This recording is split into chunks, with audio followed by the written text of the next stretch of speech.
When I opened the front door that evening, my wife, Clara, was sitting on the couch scrolling through her phone.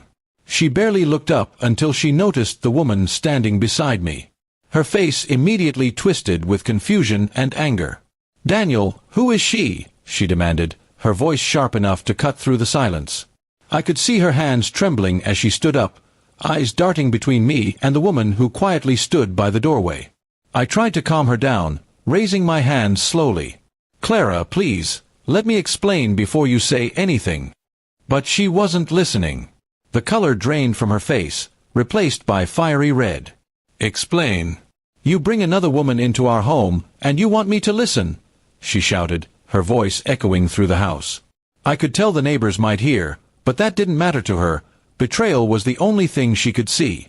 The woman beside me, Emily, looked terrified. She clutched her bag tightly, taking a small step back. "Maybe I should go," she whispered. I shook my head. "No, please stay. You deserve to be here." That only made Clara angrier. "Deserve? In my house!" she screamed, glaring at me like she didn't even recognize who I was anymore. For a few painful seconds, the room was filled with nothing but Clara's heavy breathing. I took a deep breath and spoke softly. "Clara, she's not who you think she is. Please, sit down." But Clara refused. She crossed her arms and stood firm.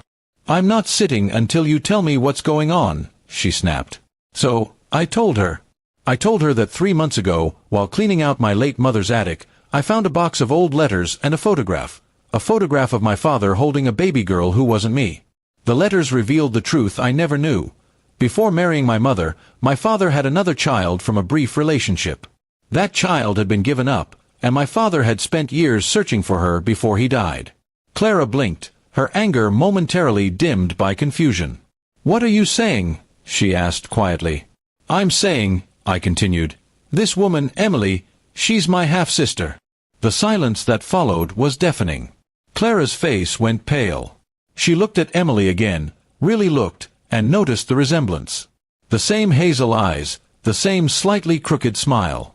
Her lips parted, but no sound came out. The anger melted away, replaced by shock and a bit of shame.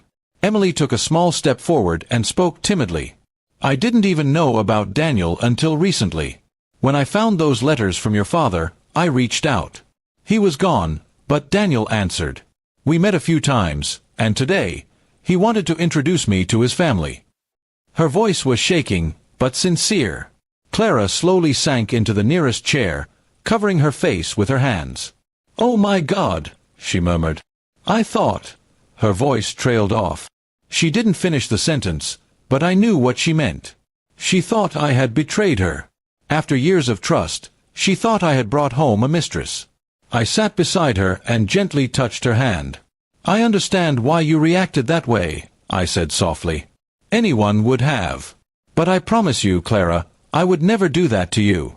I just wanted you to meet my sister, the only family I have left from my father's side." Clara lifted her head slowly, her eyes red with embarrassment.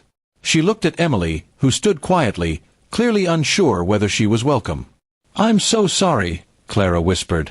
"I didn't know. I shouldn't have yelled like that." Emily gave her a small, forgiving smile. "It's okay. If I were you, I would have done the same." After a few long moments, Clara got up and walked toward Emily. She extended her hand awkwardly. "Welcome to our home," she said softly. Emily hesitated, then shook her hand, a tear slipping down her cheek. It was the start of something fragile but hopeful. The rest of the evening was quiet but peaceful. I made tea for everyone, and as we sat together, the tension began to ease. Clara asked Emily about her life, her childhood, and how she'd found me. Slowly, smiles replaced the earlier storm of anger. By the time the night ended, it felt like our home had gained not just forgiveness but family.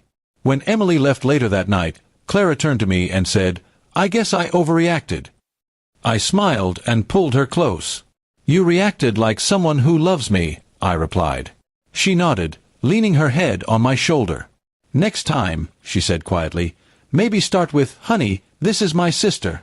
I laughed softly, the sound of peace finally returning to our home.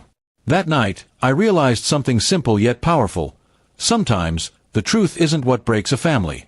It's the silence before the truth comes out.